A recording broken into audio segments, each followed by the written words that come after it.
ទំពាំងក្នុងផើងទំពាំងមានត្រើងទំពាំងសាក់ពួរ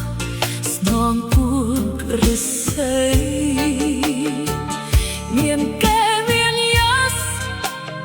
ទំពាំងធំខ្ពស់រស់ក្នុងផើងទៀតទំពាំងតាមស្រែទំពាំងពុតខ្មែរគេថាជន់សៀតពួកនៅក្នុងផើងថាមានមាយាទំពាំងព្រៃស្បាបានត្រឹមជ្រុងស្នរទំពាំងទីក្រុងគេខៃវងរងទុកជាលំអអាស្រ័យធ្វើជ្រុងលោកក្រុងលោកល្អទុកជាតំណងពូតណាស់ធំ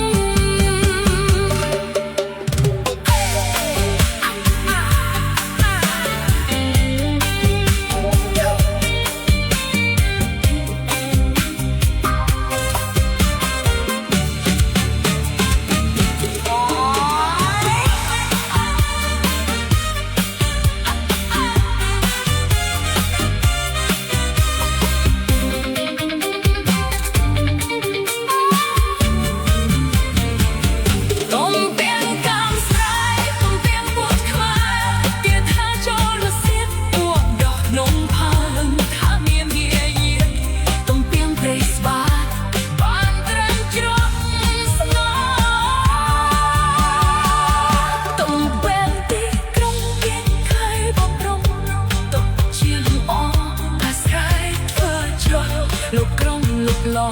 ទុកជាតំណំតពុតអ្នកធំ